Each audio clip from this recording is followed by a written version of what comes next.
Hello, welcome back. Today we're going to talk about valence electrons as well as oxidation numbers.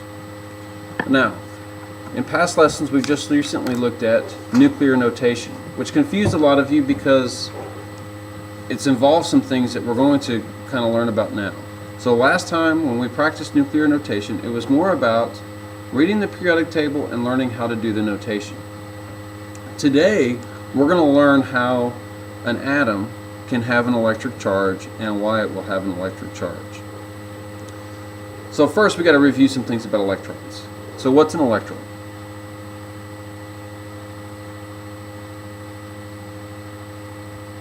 Okay, remember there's two parts when I ask for parts of the atom, right? The electric charge and where it's located. So electrons are negative and they're located in the nucleus. Now, we've also looked at how do we read it. So for example, hydrogen. We look at hydrogen, the atomic number on the top is a 1. So we would say it has 1 proton, and unless I've said otherwise, that means it also has 1 electron. Now, all atoms want to have a full outer shell. First, let's review how many electrons fit in the first energy level. 2. How many can fit in the second energy level? 8.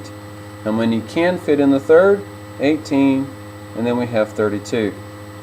Now, that's what you've memorized up to now, but you also need to understand that normally that third energy level will only hold 8 if it's the outer shell. The fourth row will only hold up to 8 if it's the outer shell. Once it has other outer shells, like let's say we've got the fourth one full, or we've got electrons in the fourth shell, it has some in a shell outside the third ring, then it will start actually putting more electrons in the third row until it gets to 18. And we're going to look at that some more if that's a little confusing. So ultimately, all these atoms are looking for a full outer shell, which is 8 electrons. And that's called the octet rule. Because oct means 8, octet rule. Okay, so let's do lithium, okay? So lithium has atomic number of 3 electrons. In the first ring, how many can it have? 2. In the second ring, how many are left? We've only got 1 left. So how many electrons are in its outermost shell? In its outermost shell, it only has 1 electron, and that outermost shell is called the valence electron. So valence electron is the outermost shell.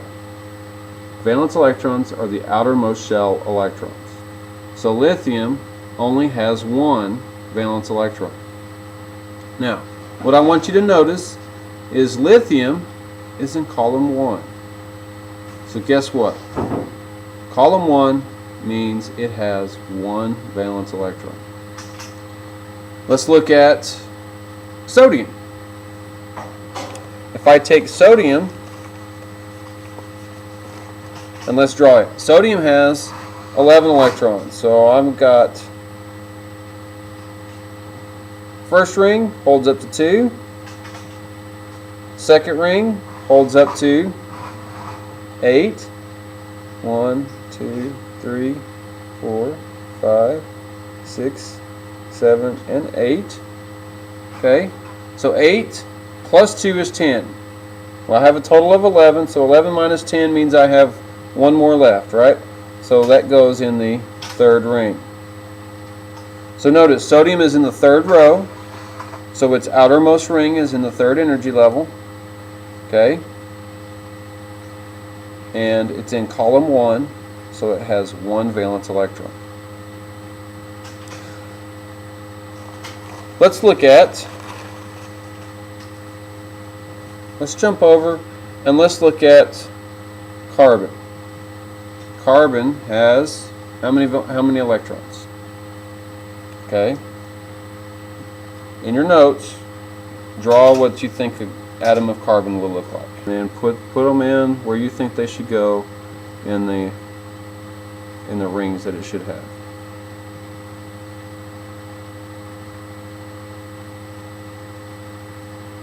So check your atom. Your atom should look like this one. I've got 2 in the middle because the first energy level only holds 2, so then I got to move to the second one. Okay? Got to move to the second one, and now I have 4 electrons in the outermost ring. So I have 4 valence electrons. So column 14, if you cover up the tens digit, let's see if I can do it upside down. Cover up the tens digit, what number do you see? The number 4. So guess what? Every atom in column 14 has 4 valence electrons. Every atom has 4 valence electrons. Okay?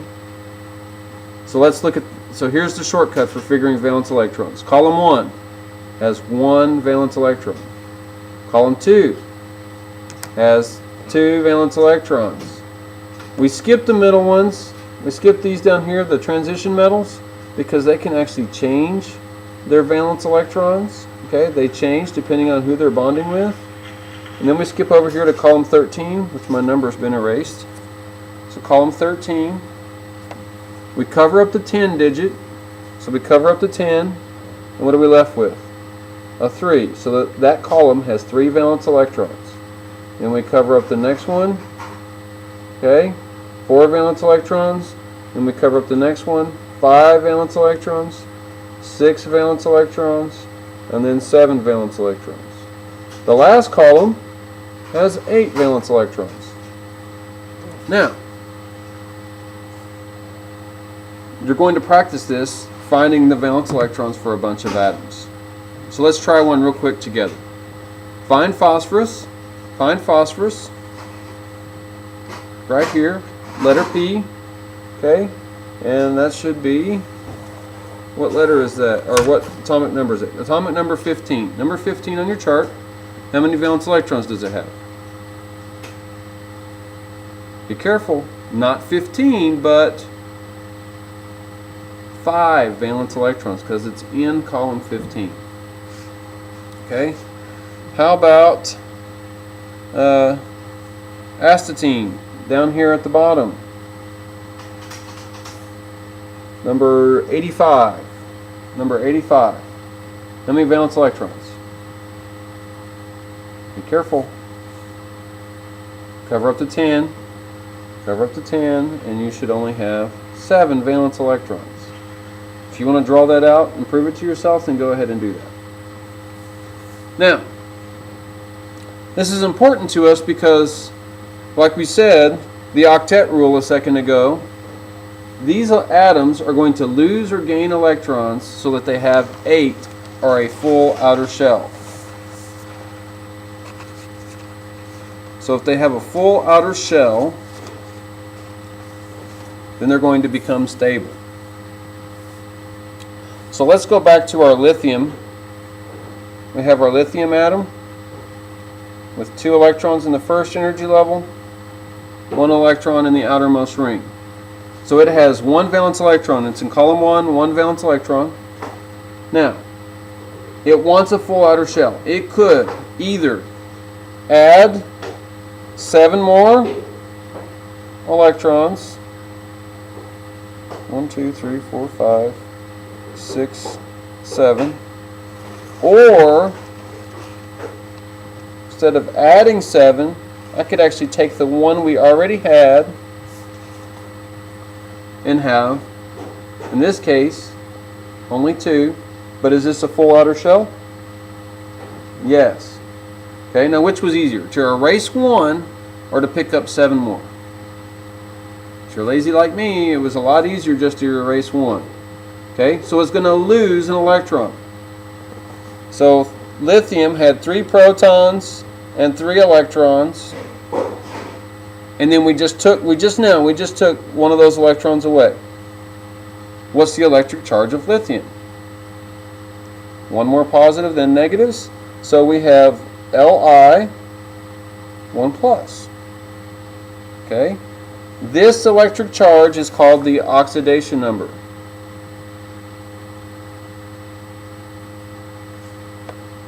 Oxidation number. Okay, very important.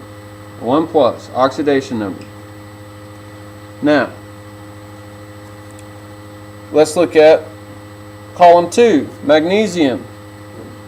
2 valence electrons, right? Is it going to be easier to lose 2, because 2 plus 6 is 8, it's going to either lose 2 that it has, or gain 6 more for a total of 8. Because, see, here's how I do this. So beryllium has 2 valence electrons. I want it to have 8. So I could either add 6 or just get rid of the 2. Which is easier, add 6 or lose 2? Lose 2. When I lose 2, I lose 2 electrons. Well, I lose 2 negatives, so it becomes magnesium 2 plus, because I lost 2 electrons. Okay, let's skip over to nitrogen. Nitrogen is in column 15. How many valence electrons? 5. I could gain 3 more for a total of 8. So which is easier? This time, this is what I have. I can only lose what I have, and I can only gain extras, right? So which one am I going to do? Am I going to lose 5 or gain 3? Which is easier? I'm going to gain 3. If I gain 3 electrons, if I add 3 negatives, then nitrogen becomes 3 negative. Its oxidation number is 3 negative. Let's look at silicon. Silicon is in column 14. So it has 4 valence electrons. So I can lose the 4 it already has. Here, let me erase this so you can see it better. Or gain 4 more for a total of 8. Which one do you think it's going to do? Lose or gain? Okay, that's correct. It could actually do either one. It can lose or gain. Now for this class, and this is simplifying things, we're going to pretend like it's going to lose electrons, and we're going to treat carbon as 4 plus. Okay? It can just as easily lose electrons, gain electrons, because it is in the middle of the periodic table as far as oxidation numbers go, but we're going to treat it like it's 4 plus. Okay? Alright. So here, let's try one. I'm going to have you try one on your own. Let's look at, or let's do it again. Let's do potassium. Letter K, number 19 on your chart. Column 1. So it has 1 electron. It can only lose what it has. Plus 7, which it can only gain what it does not have, for a total of 8. However, which one is it really going to do? Is it going to gain 7 or lose 1?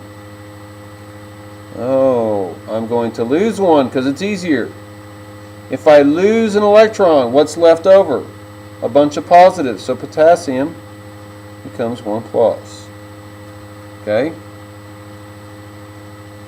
Now, here's one to try on your own. Let's do radium. Do radium on your own. Try it.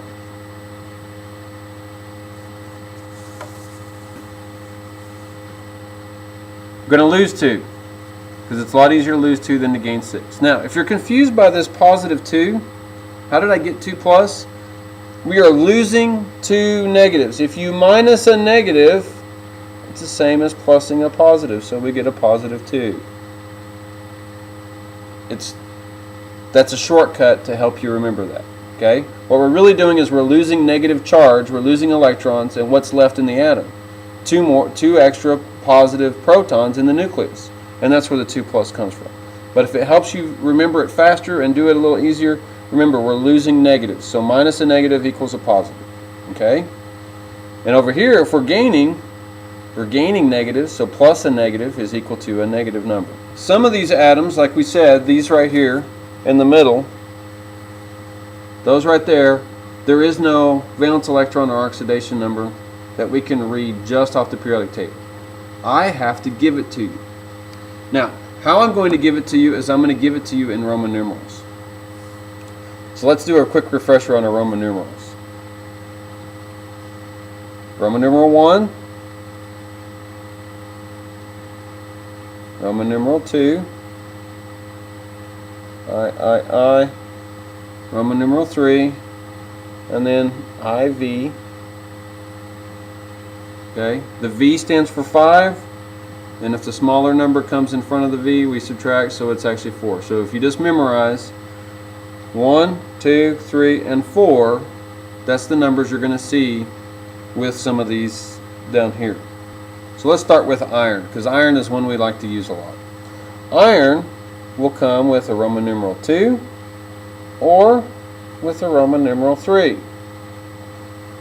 The great news is that is the oxidation number. So Fe with the Roman numeral 3 is Fe 3 plus and Fe 2 plus. It's always going to be positive, and it's always whatever that number is the oxidation number. So now, let's work it backwards. If this is the oxidation number, how did we get a positive? We had to subtract a negative electron, right? So this one lost 3 electrons. It lost 3 negatives, so minus a negative, it's 3 positives. So iron is 3 positive in that case. However, Fe2 plus lost 2 electrons, so it is 2 plus. Okay? So Roman numeral 1 is a 1 plus oxidation number, 2 plus oxidation number, 3 plus, and 4 plus. And that's how we deal with the metals in the middle, the transition metals. Let's review the shortcut for knowing our oxidation numbers. If oxidation number is based on the valence electrons, then just like we can read the valence electrons from across the periodic table, we can also read the oxidation numbers from across the table. So let me write those down. So, first column, 1 plus oxidation number, 1 valence electron is going to lose 1 electron, which means it becomes 1 positive. Second column is 2 plus, they're going to lose 2 electrons and become 2 positive. We skip the metals. 3 plus, going to lose 3 electrons. 4 plus, we said it was going to lose 4.